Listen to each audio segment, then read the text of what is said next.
Este otro visor que voy a ver para el tema de precargas es el visor de deducciones personales y por eso lo elegí. Porque en deducción personal ahí también influyen otros factores. Entonces, cuando hablamos de precarga, lo que estamos hablando es que sí la información ya existe, la está tomando el robot, pero no es definitiva. Es decir, todavía eso puede ser producto de ajustes adicionales. Entonces, por ejemplo, aquí tengo el visor de deducciones personales. Ese visor lo que te indica son los comprobantes que llevas a la fecha, que pueden ser restados como deducción personal en el caso de personas físicas a su cierre del ejercicio y vienen clasificados porque hay de distintos tipos. Aquí elegí yo el tema de los honorarios médicos, ¿no? Los gastos hospitalarios y los gastos funerales, que bueno, que esos también de repente a la gente le da miedo cuando hablamos de la muerte, ¿no? Como que pensamos que si no hablamos de la muerte no nos va a tocar o no va a pasar, pero porque es importante saberlo o hablarlo, porque en el tema de los gastos funerales son deducibles hasta que se ocupan. Entonces, pues hay gente que va pagando, ¿no? Su nicho, y sí vas pagando a cuánto, pero hasta que no son utilizados esos servicios, pues no los podemos aplicar como deducción personal. Entonces aquí vemos que hay varios documentos cargados y del filtro que hace el robot, pues me está indicando datos, tipo de gasto. Esto me dicen, oye, Penny, esto que dices de honorarios médicos, análisis clínicos, quiero pensar que es también, o sea, a lo que voy es que el robot lee las claves, ¿no? Del producto o servicio de la factura, sí, del catálogo de claves. De ahí se da una idea, no mejor de cómo clasificarlo, pero también lo que leen es las claves de uso, pues son tan importantes las claves de uso en un CFDI, porque también si son un gasto personal, una deducción personal, pues tiene un tratamiento diferente de entrada para el IVA, porque aunque esta factura tuviera IVA desglosado, pues el IVA no se va a acreditar. Se puede deducir, sí, pero no se puede acreditar. Entonces, aquí tenemos este filtrado y entonces al llenar la declaración nos encontramos con que la información ya está precargada. Y digo precargada porque aquí nosotros tenemos que entrar nuevamente a validar esa información. Es decir, si es correcta, si hay que modificar a lo mejor alguna cifra. Incluso este detalle la puedes exportar a Excel y te sirve como papel de trabajo. En un trámite de devolución también esta la podemos ocupar. Entonces, ¿qué filtrado está aplicando el robot? Porque efectivamente hay gastos que no aparecen. Entonces, al ponernos a revisar, pues, ¿qué filtrado? El robot analiza los conceptos, las claves de uso y sobre todo las formas de pago. O sea, porque la mayoría de las deducciones personales trae esa condicionante, ¿no? Que se pague en una sola exhibición, que pues, se pague con cheque, tarjeta o transferencia, hablando de sistema financiero. Y aquí está, si se pagó con tarjeta de débito, aquí encontramos el concepto que dice honorarios médico-dental, o médicos dentales, y por ende, pues estamos viendo que le está filtrando, o sea, sí está dentro de este visor. Oye, Penny, pero por ejemplo, vamos a suponer que de pronto no encontramos alguna, y sí, al ver el comprobante, descubrimos una clave de uso que no tiene que ver con una deducción personal, o un concepto, ¿no? Que no tiene nada que ver con una deducción personal, o una forma de pago. Es decir, tengo un montón de casos de hospitales que se les pagó con tarjeta, y no obstante que se pagó con tarjeta, ay, perdón. No obstante que se pagó con tarjeta, le ponen aquí pago en efectivo. Entonces resulta complicado porque pues me dicen, pues es que ¿cómo le demuestro que yo sí pagué con tarjeta? O sea, yo puedo mostrar mis estados de cuenta y aquí está. Sí, pero entonces estamos de acuerdo que ya no vas a ser objeto de la devolución automática. ¿Cómo? A ver, esto es algo que trae el pago referenciado. Miren, pago referenciado trae una serie de estructuras internas que sirven para cumplir muchos trámites. Y uno de ellos es la devolución. La devolución automática existe para impuestos sobre la renta y hubo una época en que sí existió para IVA, amigos. Sí existió. Nos duró creo que un año el gusto, pero existió. Yo conocí 2 casos únicamente de devolución automática de IVA y que sí, y no, y fue curiosísimo porque me acuerdo un caso que el contador no daba crédito porque decía, a ver, Penny, dice, yo me di cuenta porque en aquella época en el formato le indicábamos, ¿no? Si queríamos con el IVA devolución, dice, y a mí no sé por qué ese día le puse devolución, pero dice, la verdad, yo ni me esperaba que me devolvieran, yo nada más le puse por poner, ¿no? Devolución. ¿Y cuál es su sorpresa? Que a las 2 semanas, una cosa así, dice, yo tenía un depósito no identificado que ya después cuando revisé era la devolución de IVA. Claro, ajustada y todo eso, pero, a ver, la pregunta, ¿pero por qué me devolvieron? A ver, en esta vigilancia continua ocurre un fenómeno. Dentro del prellenado hay varias fórmulas que se tienen que cumplir. Por ejemplo, en el tema de las deducciones personales, puede haber un montón de comprobantes ahí en tu repositorio, incluso varios que pasan ese filtro, o sea que sí reúnen los requisitos, pero acuérdense que está topado. O sea, no es que puedas deducir todo. Hubieron épocas donde pues todas se restaba y vámonos, ¿no? Pero aquí, por ejemplo, hay un tope. ¿Y ese tope por qué se da? Que bueno, el tope se calcula, y esa es la parte injusta, ¿no? Porque son 15 veces el salario, el valor de la UMA anualizado, o el 15% del ingreso acumulable, la cantidad que sea menor, o sea, lo que sea menor. Y se topa, ¿ok? Entonces, puede ser que yo tenga facturado una cantidad, pero el monto deducible es otra. Y lo que ocurre con bueno, con la precarga en este caso es que, bueno, ya te da un norte de cuánto es la cantidad que vas a poder aplicar, o sí, o hasta qué cifra vamos a poder restar. Pero a ver, si tú tomas en cuenta la propuesta que te da el SAT, que esa es una propuesta, entonces al indicar, oye, sí estoy de acuerdo con esta propuesta, y así tal cual, no le mueves nada, porque aquí le podríamos agregar o quitar, pero si no le movemos nada, entonces esa precarga se convierte en un prellenado y en teoría es, pues estamos de acuerdo tú y yo, o sea, coincidimos en lo que dices tú y lo que digo yo. Y eso baja el modelo de riesgo y por eso ocurren las devoluciones automáticas. Entonces, cuando la gente me dice, oye, Penny, es que no le pusieron, por ejemplo, le pusieron que era el hospital pago en efectivo, pero no fue en efectivo, fue con tarjeta. Yo lo puedo agregar, la respuesta, pues sí lo puedes agregar. Pero ¿cómo te explico? Ya la precarga ya no se convirtió en un prellenado y entonces, pues ya le moviste, aunque sea poquito, pues ya le moviste. Entonces ya no es la propuesta del SAT original. Y puede ser que eso motive que no tengas una devolución automática. Ojo, no que no te vayan a devolver, es que ya no va a ser en automático. Y esa es una de las ventajas que trae consigo la precarga y el prellenar, cuando se convierte en prellenar. Entonces, tenemos una regla que necesitamos ver porque estamos hablando de comprobantes, que es la regla 358. Eso todo el tiempo me lo preguntan. Oye, Penny, por ejemplo, con los bancos. Sí, los bancos tienen por ahí un tema de los estados de cuenta. En el estado de cuenta encontramos eh, conceptos que podrían ser reducibles, como las comisiones, los intereses, ¿no? Las retenciones, todo.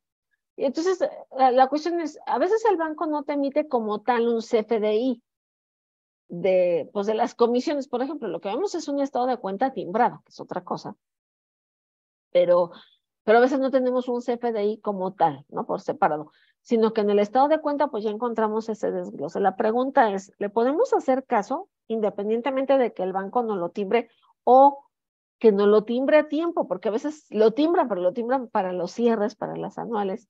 Y la respuesta es sí, el fundamento es esta regla 358. Resulta ser que el sistema financiero tiene un trato especial con la autoridad. Y su trato especial deriva en que mucha de la información que el SAT precarga no viene como tal de un CFDI, sino viene de declaraciones informativas que presenta el sistema financiero, en específico con el tema de los intereses. Ah, es que nosotros pensábamos que debería de haber un CFDI. Pues debería, ¿no? Debería, pero de pronto es muy cómodo para ellos utilizar casi para todos sus estados de cuenta, porque de ahí surgen estas declaraciones informativas. Entonces, ¿qué es lo que tenemos acá? Que en el caso de los intereses, efectivamente, pues digo, la cosa es que todo el mundo tenemos una cuenta, aunque sea chiquitita, de ahorro, y vas a encontrar esa información de la base, bueno, el interés nominal que causaste, y si hay una base positiva, ¿no? Y si hay un impuesto retenido. Ojo, sin que veas en tu repositorio como tal un comprobante así, pero basándonos en qué, ellos tienen la facultad de mandar una declaración informativa, y de la informativa es donde se jala la información. Entonces, ojo, hay información en estas plataformas que surge o a través de terceros o a través de otras declaraciones que se concilian. Digo, entonces, no solamente son CFDIs lo que se carga. Entonces, si vamos entendiendo bien entre la diferencia entre precarga y prellenado, precarga es cuando existe la información, sí, aquí está, pero tú la puedes modificar, le quitas o le pones. Es lo que ya bajé. Prellenado no, prellenado es, a ver, ¿es esto? Perdón que me regrese. Prellenado es eso y te aguantas, ¿no? O sea, no hay modo de que muevas ese rengloncito, ya está ahí, y no hay modo de que lo cambies, o sea, así se va a quedar. Este también, por ejemplo, es un prellenado. Oye, Penny, pero ¿qué pasa si a lo mejor este banco yo lo puedo eliminar? Sí, eliminas toda la información, pero por ejemplo, ese es el tema, que por lo general en los prellenados sí puedes mover y todo, pero a la autoridad no se le olvida que hay información previa, ¿no? Que se cargó.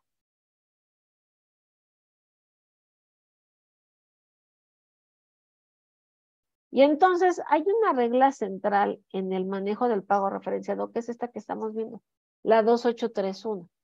Aquí se las puse en su versión resumida, es la versión resumida, pero cuando nos ponemos a leerla con detenimiento, vamos encontrando que todo lo que íbamos a ver de cómo funciona el pago referenciado es tal cual como dice la regla, de verdad.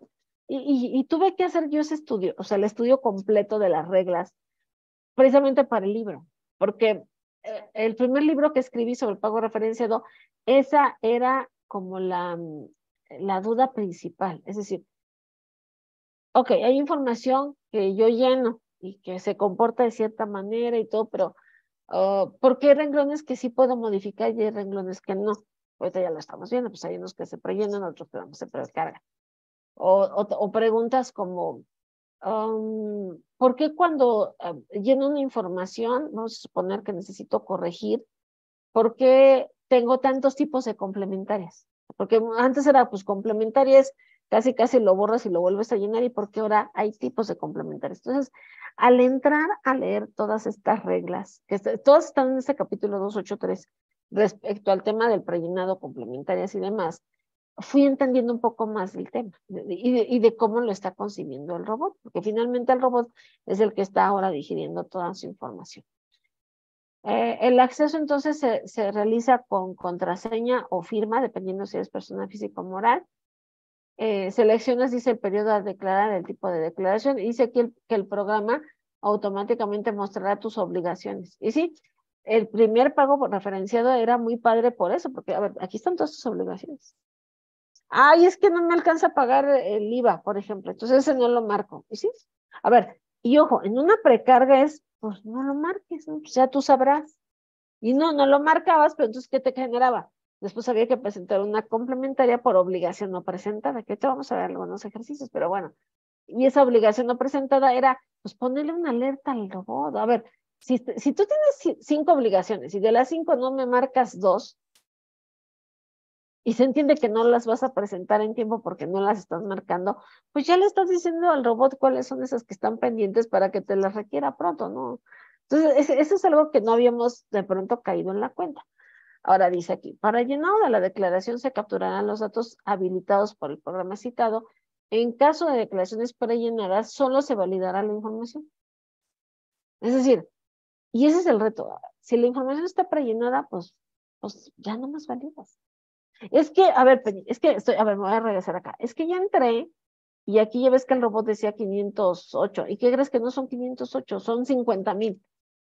Entonces revisa tus comprobantes. A lo mejor están duplicados, a lo mejor timbraste mal. O sea, acuérdense que yo soy disléxica, ¿no? Yo pongo, quito ceros, ¿no? Y a veces no soy consciente de eso.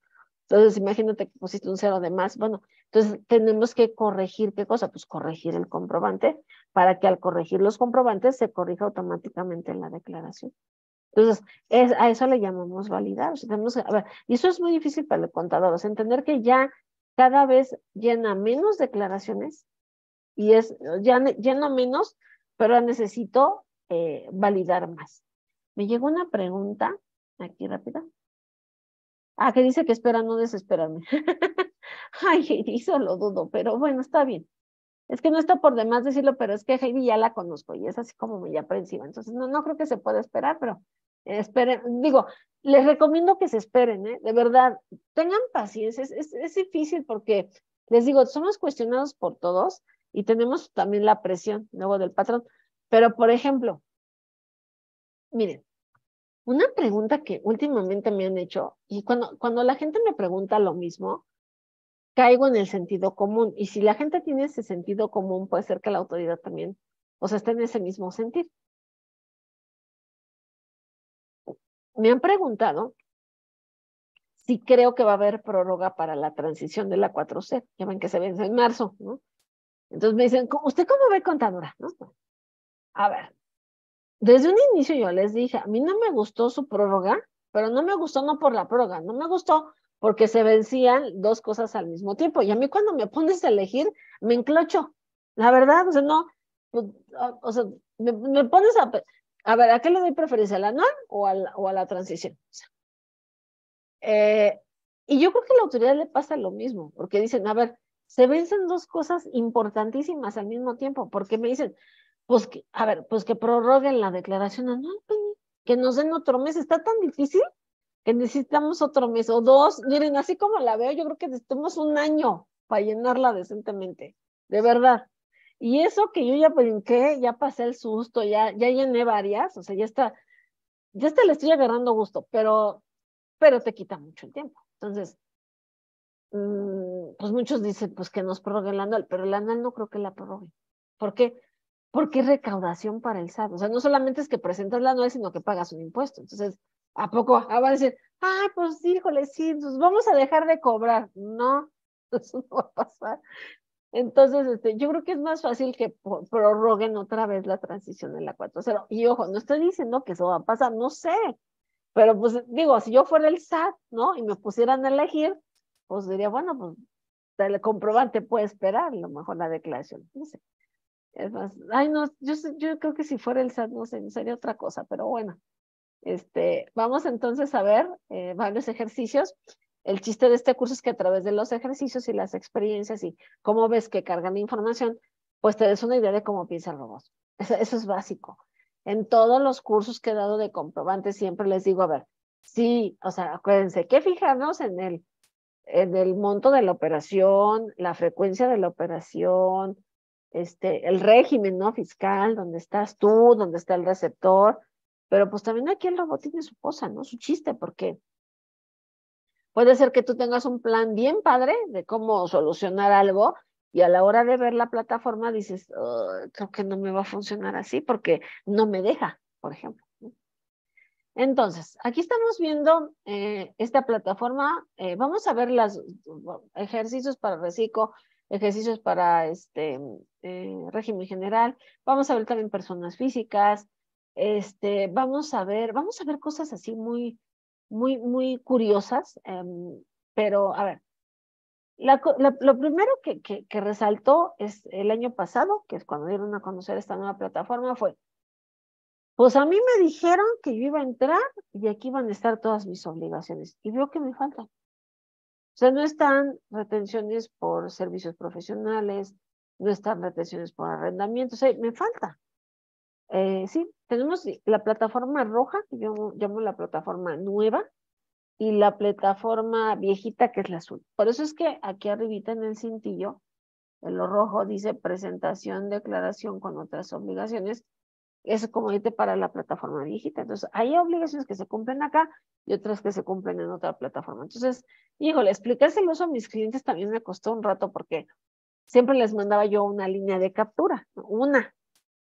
Yo les estoy mandando dos, entonces les da, a ver, son dos, primera parte, segunda parte y se tienen que pagar. Ambas, ¿verdad? Si no, no es cumplido. Ok, bueno. El sistema, como te comentaba, te dice qué información está cargando. Y una pregunta curiosísima que me hicieron cuando surge esta plataforma fue, oye, Penny, ¿y cómo le hacemos para presentar la declaración en ceros? Ah, yo, pues, ¿cómo? Sí, porque antes le ponías tú un cero, ¿no? Ya viste el doctor, ¿no? Que adivinó cómo, ¿no? Bueno, pero acá, si vas a presentar una declaración en ceros, tenemos que distinguir que hay dos clases de ceros, señores. El cero absoluto y el cero relativo. Cero absoluto es cuando efectivamente ponemos cero en todos los renglones, algo como lo que estamos viendo acá. No existe información. Pues no hay ingresos, no hay gastos, no hay nada. Bueno, el sistema incluso te está diciendo, a ver, no existe información, y si entramos, observamos que todo dice cero. Ese es un cero absoluto.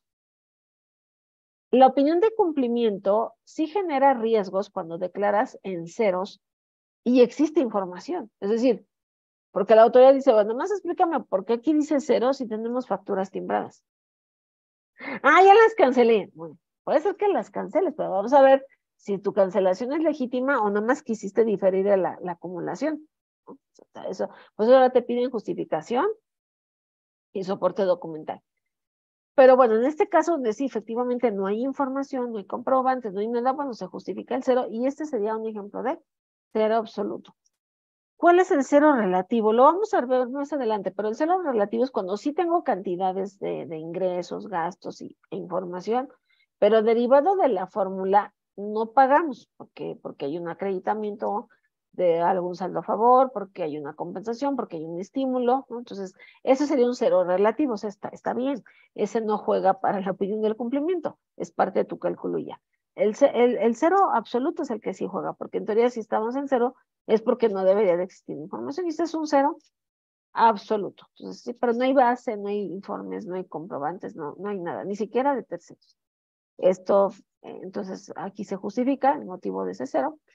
Entonces tendríamos que, a ver, si vamos a declarar, entonces lo que tenemos que hacer es, primero, distinguir qué información está en el repositorio. Exacto, ¿qué hay? Me ha tocado gente que me dice, pues es que no he hecho nada. ¿Saben qué? Me tocó con una esposa desesperada eh, y, y ojo, ahorita que les mostré el ejercicio de Benito Barragán, estuvo bien curioso con Benito y yo porque nos entramos en desacuerdo él y yo. O sea, y yo cuando somos cuates y todo, pero de repente ya estábamos discutiendo por Shakira y Piqué, porque en uno de los cursos, no sé por qué, es que hay un ejemplo que yo hago con cancelaciones y utilizamos el caso de Shakira, porque bueno, a la gente se le hace muy cotorro esa frase porque es cierto lo que dice la canción, las mujeres ya no lloran, ahora facturan. Entonces la gente que, es mi canción, dicen las contadoras, ¿no? Porque sí, pero lo dice por algo, y es que le quitó todos los patrocinios a Piqué. O sea, digo, la mujer nada tonta, y el otro sí nos salió, pero perdón la expresión, pero muy inmenso, porque entonces, la lana se la quedó ella, los patrocinios, todo, pero bueno. El asunto acá es que la diferencia con Benito surgió porque Benito dice mira, a mí no me gusta de Shakira, pues todo el relajo con las canciones y son ofensivas y son así como muy directas y pues, sí, yo te digo, pues qué bueno que la mujer se desahoga así y no lo ha matado, ¿no? Por ejemplo, podemos estar viendo un capítulo de mujeres asesinas. Y bueno, es una manera de sacar su ira. Son varias las etapas del proceso de duelo. Y una es la ira. Y no te puedes quedar con la ira porque, aparte de que te atoras, a veces lo que ocurre es que la descargas con la persona menos culpable, en el momento menos adecuado, y son fugas de escape que llevan a la perdición al ser humano. Es donde la gente se vuelve adicta también, que al alcohol, a la comida, a varias cosas. Pero bueno. Y entonces decía Benito que él se le decía que Piqué era un caballero porque no decía nada. Entonces yo me reía porque decía, a ver, ¿y qué quieres que diga el pobre hombre? A ver, lo cacharon con las manos en la masa, o sea, ¿qué puede decir? Entre más hable, más se va a hundir. Entonces, cuando platicamos de estos temas, es curioso, pero Yo siempre hago ejemplos con el tema de los matrimonios y las infidelidades, porque es cierto, los seres humanos somos así, somos complejos y las declaraciones no son la excepción. Es decir, eh, a ver, nosotros tendremos que considerar que somos responsables. Sí, mucho de esto que llenamos es producto de lo que hacemos. Si facturas o cancelas o son tus ajustes, es tu información, lo que tú estás haciendo o deshaciendo. Acá está el resultado. Y tú te haces responsable de esto que hiciste o no hiciste. Pero cuando hablamos de terceros, ahí la cosa cambia. ¿Por qué? Porque cuando hablamos de las retenciones a terceros, estamos afectando a ese tercero. Y ese no pago puede generar una consecuencia drástica hacia ese tercero. Y nos puede generar a nosotros una responsabilidad solidaria, aunque el contribuyente realmente es el tercero. Hay autores que hablan por eso de la responsabilidad emocional. Y lo que a veces ocurre en las parejas, y por eso es que toque ahorita el tema de los matrimonios, es eso.